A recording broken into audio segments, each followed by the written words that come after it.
Hello, it's 7 p.m. Do you know where your children are? 7 o'clock. And it's Thursday.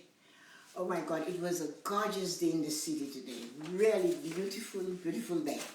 I went for a long walk. I went into the pergola, took some pictures, and I walked around. I almost turned on the barbecue, almost. I was this close to turning on the barbecue. And it was really a little bit, it was really nice. It was like 68 degrees. So it was, hi Ali, how are you this evening? How are you doing? It was 68 degrees in Toronto today. And it was so nice outside. I almost turned on the barbecue. I went for a long walk. I went into the pergola. I moved around the backyard. I went around. And then by the time I got ready for supper, I heard this noise, this rumbling outside. And I'm thinking, well, what is that? It can't be a train. So what is it? Well, so I got up. I was having supper. And I went to the window, and there was torrential rain, and wind and thunder. It was really, really a big rainstorm. So it was quite different tonight that we got the rainstorm. And it wasn't, at least I wasn't expecting it. Maybe the world was expecting it, but nobody told me. I was just so happy to have a hot day, a warm day, that I didn't care to look at the weather. I was outside in the backyard. I was strolling around, looking at the garden. I couldn't believe it was going to have a rainstorm. What a beautiful rainstorm. Hi, Donatos. How are you? So I couldn't believe the rain was coming. And the rain came, and of course, and the storm. So anyway, here we are. So how are you doing today? I hope you're doing absolutely wonderful. It's a beautiful day, beautiful evening. The rain has stopped. The wind has gone away. All these recycling bins covers were up. My neighbor came out and turned mine over. So I had a wonderful day. So let's get going. You're so anxious, aren't you? So can you recall, Donato and Ali, I want you guys to tell me, can you recall any part of your day without pausing? Can you say something to me without a part of your day and pausing? Can you do that? Because that is the question tonight. Can you think of one part of your day, Donato? You can send it in the comments, or you can write it in the question box without you pausing. If think about it. Even more fascinating, can you recall any part of your morning? Can you go back to the morning and say something about your morning? What you remember about your morning? And you cannot pause, put it down. Can you remember how it felt when you heard the alarm? How did you feel when you heard the alarm? The alarm came up, and how did you feel? When my alarm comes up, I just, I ooze a little, and then I just get up. I don't even pause, because if I ever listen to that, I'll get right back into bed. So when my alarm comes up, I sit up. And when I sit up, I go, I inhale the morning. I actually spend like maybe 20 seconds just taking it in. And then I purposely, just for the brain function, I put my foot on the floor, and my left foot, just for the brain function, rather than the right foot. And I stand there, and I let it feel, and then I put the other one. I jump out of bed, Bible in hand, and react. I don't jump. I never jump. So I slowly get myself out of bed, and I do what to do. I lift out of bed. I lift and start running. Oh no, I couldn't do that. I savor my morning. So that is what you do. I'm listening to you all anytime. So what recollection, or you said yours already, Donato, do you have about making the decision to get out of bed? It's very hard for lots of people to get out of bed. It's not hard for me, because I am programmed to do this. I have insisted that is the best for me, and I know that. So I get out of bed. By 5 o'clock this afternoon, I was awake for 12 hours. So right now, 7 o'clock, I've been awake for 14 hours. And by the time I get to bed, I'll have been awake for maybe another 17 hours. So I actually am awake longer than I sleep. I jump and scream because I realize I'm still alive and God gave me another day. That's the best way, but the jumping part, I don't know. So what did it feel like though? What did your jumping and screaming part felt like? Tell me. That's what you do. How did your jumping and screaming because you're given a day? What that felt like? Can you remember the feeling? Because it's a feeling. I want you to feel the process of your morning, the process of your day. So now that you jumped out of bed and you had another day to do better than you did yesterday, how did you feel? What did you let it then fall? Okay, that's okay. What was the sensation felt like when your feet touched the floor? So what was the sensation? What was that? What it felt for you? When my feet hits the floor, I actually press into the floor. I want to feel every moment I am awake. Yes, I can feel the bumpy on my heel, and if that and hit the ceiling, hello, great. I have one of those Chinese foot massage. So once I do that, I put my lamp for a minute on my watch, and I stand on those bumpy, painful things, and that just wakes me up completely. So that's what I do. So the sensation feels like it's hurting, and I really like that feeling in the morning. It feels good, presence in the morning. I feel God's presence in the morning. Yes, you do. You have to. Are you getting any sense that you have no idea how to get from where you were to where you are? Because a lot of people don't get that. They don't get the sense of, I'm getting out of bed. Because I don't know what some people do. When you get up, is the sun up already? Like with me, the sun is not up yet. So I can still inhale the dew of the morning. I will open the window a bit and I will inhale the dew coming in. I just like to feel that fresh air when nothing has disturbed the world. And that is taken in the process. So the world is awake. The rest of the world is not awake. The inhabitants of the world are not awake yet. Some animals are and insects, but we, the heavy-duty users of energy and the world, we are still asleep. So that is the best time to come out of it, to wake up to the world, to jump into it before anybody else is on the ride. And so that is one of the things when you get up in the morning. Do you feel the day? Do you process the morning? What is the first thing you do in the morning? You can put your what you do in the morning right there. Donato jumps up. Ali must just enjoy the sunshine. What I do, I get out, I sit in bed for 20 seconds. Then I get up, left foot first, purposely, so that I train my brain to take my left pressure, then my right, and then I stand there on that Chinese foot massage thing, and I put all of my body weight on my 2 feet, and I can feel the sensation all the way up my ankle and up to the calves. And that's what I do in the morning. And then I breathe. I don't do anything else. I breathe in the air that is coming through the window. I take it in. Because I'm at this point where I realize the humans of the world are not awake yet. The animals are, the wind might be coming through. Small things are awake, but not us humans. So was the sun already up? No, the sun is not up when I do that. So that's what you do when you take the process of the day, is to do. Some people jump. The worst thing, like 100,000 sit-ups and planks. No, I'm ready to ratify the base mode. That's okay. But what I want to remind you is that, did you look at your face in the mirror and what was your thought? Because I will go back to what most people do in a moment. I'm asking you, when you looked at your face in the mirror in the bathroom, what was your thought? What did you say to face in the mirror? Did you say to face, oh, you look tired. You look so awful. What did you say? I don't see any of that.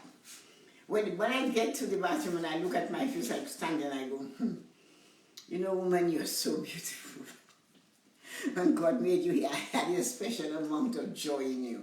And it's oozing, and your eyes are sparkling, and you're just absolutely nuts. That's what I say to myself. I always compliment myself. And when I do, I laugh. And that's my laugh with me all day. So that's one of the things you do. So did you smile at your slip lines? You know, you have I don't get those, I sleep on my back. Did you smile at your zip lines, or did you criticize the image in the mirror? I never do. I absolutely never criticize the image in the mirror. I love every line I have because I think I deserve them. If I didn't deserve them, I wouldn't have them. So I smile at the face in the mirror. I never criticize the face in the mirror.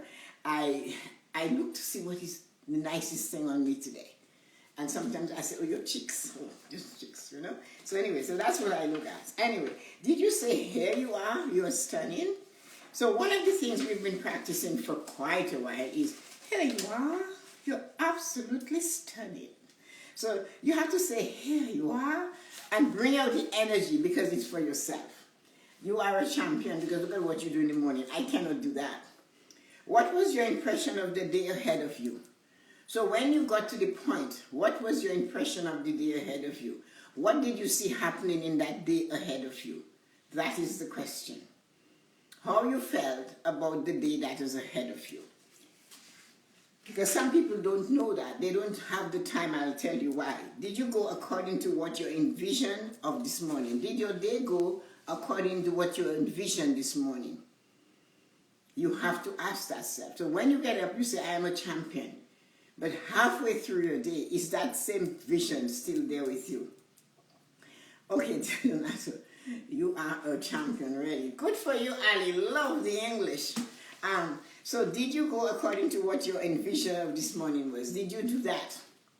If you are hesitating to answer, Donato, to answer any of this statement, it tells me you have not put your you into the process of your life. So at 6 o'clock tonight, the vision you had at 6 o'clock this morning, did it come through? When you woke up to when you, 6 o'clock, 12 hours later, was your vision in there? So consciousness, though, and purposefulness enables you to follow the process through the day. But if when you wake up, some people get up, and one of the things they do, the first thing they do, they turn on this little gadget. They turn this on. They're still in bed, and they can hardly see, and they're looking at it, and they're trying to figure what is going on in the world. None of their business, though. It has nothing to do with them. That thing, first thing in the morning, when you pick it up, it has no message for you. It has nothing that is going to make your day better for you. So before you do that, you have to acknowledge who you are. You have to make sure you give yourself all that time for yourself. So how do you do that? Did you turn on the phone? Of course they do. Before you got out of bed, a lot of people do that. It does for me. That does for you. That starts your day? No. What starts your day is the book you take in your hand, the Bible, or the prayer you said. That's what starts your day. That is your engine. That tells me if the first thing you took in the morning is this, it does say hello. But that is just a hello from a machine. A hello from the heart of God to your heart. That's what matters in the morning. So you cannot put your effort into this first thing in the morning. You cannot ever do that. When you do that, you're not giving yourself the benefit of the day. You're not telling yourself that you're worthy. You're not telling yourself that you can't. You're not telling yourself you deserve better. This is destructive in the first 3 hours of your day. This is destructive in the first hour. Some people don't even, they can't see when they open that. They need glasses or maybe squinting. Why? You haven't acknowledged what sleep you have. You're not grateful that I slept soundly. You're not grateful that the house was quiet. You're not grateful for anything yet, but you have this machine that's telling you about all the bad things happening to the world. That tells me you don't care about yourself. You're not there yet. That tells me your life, you're not ready to be in somebody else's life. You're only not even in your own life. How can you come and touch mine? What if it's making you money? Not at that time. That can wait. Trust me. Making you money at that time, it can wait. Anybody that contacts you before 6 o'clock in the morning and 5 o'clock in the morning, they can wait. The first hour of the day is more profitable for you than for anybody else. I know that. This is where you went to bed. This is when you went to bed. You first decided whatever is happening is more important than me. That is what you're saying. So whatever you see, what if it's making me money? You're saying that it's more important than you, and it's not. That thing that is making you money, the money, if you have to make it, it will wait for you. So I want you to do this. Leave the phones where they are. I don't even keep mine in the bedroom, because whatever will be, will be. So leave the phone where they are. Do all the things you do for you first before you pick up that phone. You read, don't look at it. If you're praying and you have looked at the phone and you're thinking, okay, I'll call him after I do my prayer. But while you're praying, you're thinking of that person or that situation. You're not putting the time on you, the important person. I am up at 5. And the very first thing I use my phone is at 7:45, just before I go to do my life. So for 2 hours and 45 minutes, I have been all about me, all about what I planned for me. I decided a very long time ago I was important and worthy of special attention. I planned that a long time ago. I wasn't going to give it to the phone, to the news, to CNN, to MNN, to anybody. Nobody was more important than me and my relationship with my Maker, my God. So 2 hours and 45 minutes goes on with me and my consciousness. I don't answer the phone if it rings in the house. I don't open my door. I don't pick up my cell phone. I don't turn on any TV. And to be honest, if you're in this house, I think they have 6 TVs. And I don't touch any one of them. At 7:45, I still don't touch a TV. I touch the phone to send a message. I am okay. And then I do my live, and I might talk to some people. And then at 9. So after that, if people say they get me on the phone, that is not true. Not before 7:45. And if it's 7:45, I will not answer that phone. I'm going to do my live at 8. I don't want to be distracted. So when you wake up in the morning and you pick up this little gadget first, you're telling the world you don't matter. You don't care. You don't believe. You don't have faith in yourself. That's what you're sending the message to. This is not important. As you said, you can make money, but that is not important either. Because you need to focus. You need to be on yourself. You need to get in whole. You have to get in. This part of you have to be completely balanced with your God. You can exercise, because all that time you're concentrating on you. You can do sit-ups, you can do jump-ups, you haven't touched the phone. I don't care what you do. You get in the shower, you can sing. It's still you. All what you do, when you have been saturated and done everything for yourself, this is when you get up and you pick up the phone. So for 2 hours and 45 minutes, for as long as I can remember, this woman here, she spends time with conversation with her God. Conversation with my God. That is what I do. I get ready to come and do my live at 7:45. Just so, because I don't like rushing. But if you were to see me, it's like I'm floating. I'm so serene. I don't like rushing. And for that, that's why I do all of those things. So this is therefore 165 minutes. That is all you're giving yourself for yourself all day. 165 minutes. That's not a lot of time. In a day of 2,440 minutes, you're not giving yourself enough time. But that's all we give ourselves, and then we forget. And if I ask you at noon, if you don't follow respect and worthiness of self, connection to your Maker, aligning with your Maker, and I ask you at noon, what did you do this morning? You will not remember. If I ask you who you spoke to, who was the first text you answered at 5 a.m., you will not remember, because they are not important to you. What it is you're doing today. You remember tonight what you did this morning? Like I said, my left foot goes down first, and it's a conscious action. I'm purposely waking up the left side of my brain, because the right side is always going. So left, right, left, right. So the left affects the right affects the left. But because I'm right-handed, I use it more often. So I purposely put pressure on my left foot to get up. It's a conscious effort. 2 hours and 45 minutes. I give myself 165 minutes for me. And I can tell you every step I make, every move I make from 5 a.m. to 7:45. And that is how you connect with the important person inside of you, not before that. When you pick this thing up and you start answering texts, you even forget to brush your teeth because these things are just barking at you. You're having a coffee or you're making yourself a coffee and you're spilling half of it on the counter. If not, the other half is on your feet because you're not thinking of you. That is what I mean about not taking that time for yourself. You have to. So Ali said, it's very cold and wet, heavy wind. And that's okay. That's interesting. Never broke it down that way. That is what, Belinda, you have to do. You must break it down that way. You must ask yourself that question. What did I do? Like when the alarm goes off, what do you do? Do you decide, maybe I can stay a little longer? But if you had planned to wake up that time, the elements of the universe heard your call. They were there when you set the alarm. Your God heard you. The attendants that have to serve you that day are ready. You cannot disappoint them by not showing up on the appointed time. The time that you said, I will be there. You are saying, I will be there at a certain time, and now the time has come, and you are not there.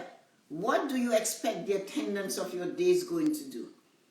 They have to go somewhere else, because there is somebody else who said they're going to get up 15 minutes later than you, and that was established before you decide to get up late. So filling the day starts with respecting yourself. I am worthy not to ever pick up this phone until I have respected myself to my satisfaction. For me, it's 165 minutes. For you, it could be an hour. Because when you think of it, you go through that day, if you have people to talk to in your home, it's okay. But when you let what is happening outside of those four walls of your house affect you, you know you are in trouble. So that is why I ask you, can you say at 6 o'clock last night what you did first thing this morning? If you did it for somebody else, if you did it because of the cell phone or the something or the telephone or the TV, and you watch to see which hurricane is happening where, or which volcano is exploding where, and you haven't looked at the volcano inside of you that is exploding because you're not taking care of it. It's on fire. Your house is on fire, and you're running across the street to tell your neighbor. That is not how you do this. You matter. You come first, and you're worthy of time. You give yourself time every morning by acknowledging a certain amount of time for yourself without distraction. Even if all you do, after you have greeted yourself in the bathroom, here you are, you're studying. After you've done that and you check every wrinkle and you check you had a slip line over here and this is going there and that is going south, but it's all about you. You got in the shower and you're thinking of 100 things about you because you haven't spoken to somebody else. You might be contemplating a plan to discuss with a customer or an employee, a co-worker, somebody you supervise. But the point of the matter is that you are not talking to the outside world yet. Then you go into the kitchen or wherever to make your coffee and you sit. You're still contemplating. I do a download, and because it works for me, I do what I call morning pages. I just let my brain run and I write it on one side of the paper. And then I'm open to be creative. I'm open to accept new guidance. Because I took all what was muddled in my mind, I put it on this piece of paper. I need to call my sister. My brother called yesterday and I forgot to call him. Oh, I told my daughter I would. These are the things you put on there. Nothing big. I must pay the bill. I forgot how to pay the bill. Taxes are due. This is what you do. You download in the morning and you also download at night. So you leave your brain between those hours so that you can create. You can do things right. And that's what you do. So I need to be energized, focused, and ready to face the day. So I'm asking, what about you?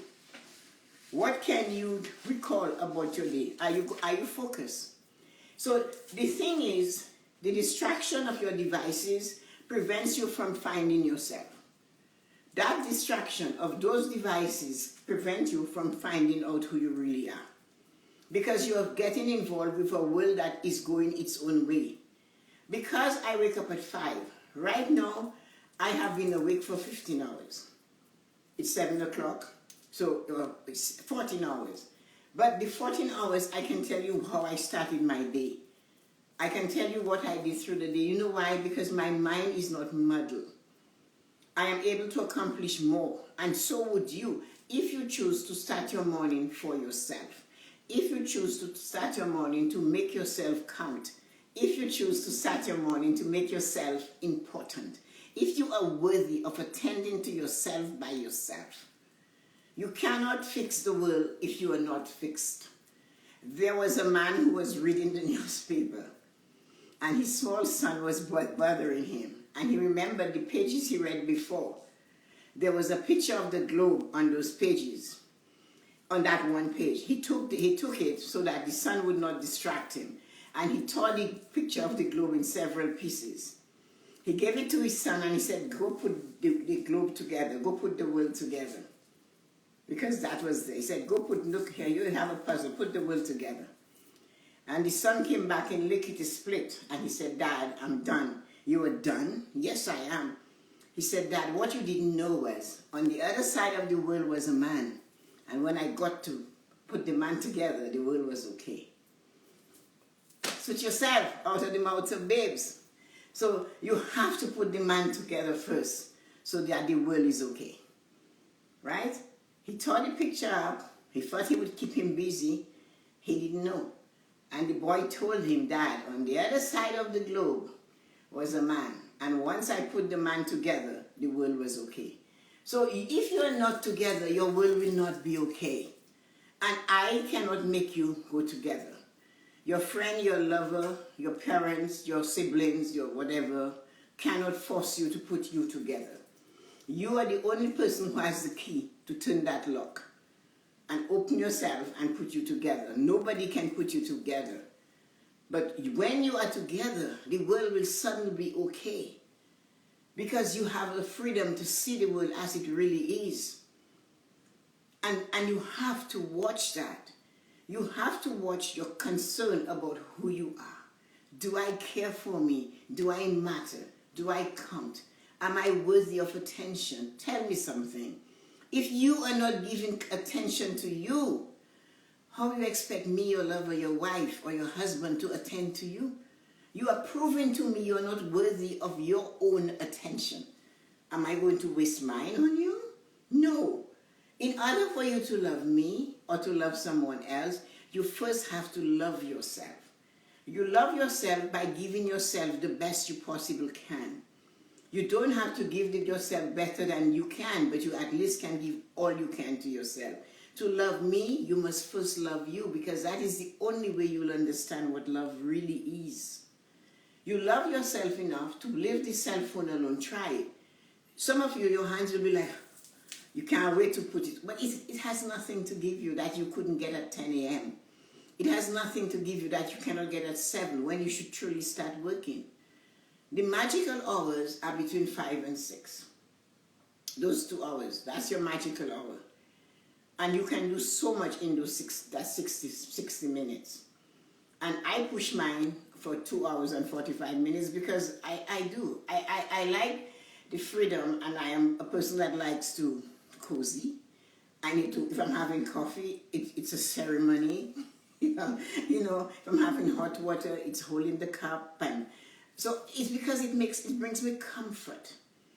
And I can only give myself comfort first before I ask you to give me comfort. So you have to believe I am worthy of more. I am worthy to give myself the best, to treat myself the best. And you know what? I have to talk to you guys about other things, because today I did this, and then there's this lady that called me, and she was all upset. And she asked me what I was doing, and I said I was splashing perfume on me, and she asked me where I was going. And I said, in the kitchen. And, I don't do that. We cannot live like that, man. I know COVID made a difference. I don't care. When I'm getting ready for bed, I put perfume on because I like the smell. I don't care who is there. It doesn't matter to me. And I will wear what I wear. She mentioned my clothes on my life. She said, you dress up like you're going somewhere. Aren't you in your house? I said, yes, and I have mirrors, so I like what I see in the mirror. And she didn't get it. So one of these days, I'm going to do something about caring for you and being the... It's what you see in the mirror that matters. And if what you see in the mirror you like, then do more of it. If what you see in the mirror you're impressed with, then do more of it. And it doesn't matter. But in the morning, remember the journey in the morning, because this is the journey that takes you through the day, and this is what you want. You want to have always remember that today I took the best care of me. I started my day doing this for me. I'm not saying ignore your phone calls, but you're going to get all the news. Mount Etna has erupted. Mount Diablotin has exploded. Sophia is going this way. That's what you hear. A volcano over here, a storm over there. And you haven't even started your day yet. You haven't had your first jab of espresso. You haven't had anything to get you going. You exercise. No, you need to cool down. How are you cooling down when you're going through this? That is not cooling down. That is getting stimulated for nothing. You cannot control this. The only thing you can control first thing in the morning is your behavior to your morning, your behavior to the beginning of the day, and you can look back. And when you put those 2 feet of yours on the floor and you felt the vibration, like I can still feel when I put my feet on this Chinese torture thing, and I stand there and it hurts, but I know my feet takes me everywhere I go, and I wear heels. So in my high heels, I'm torturing my feet. So I need to give them a break. And that's why I do that. So thank you for coming, all of you. It's absolutely to see you, Belinda and Ali and Donato, and there's some other gentleman, I don't know his name, must be Ali's friend or Donato's friend. So thank you for joining me tonight, and have a wonderful evening. I'll see some of you tomorrow. Some of you I'll talk to, and have a great day, great evening. And talk to you later. Thanks for coming.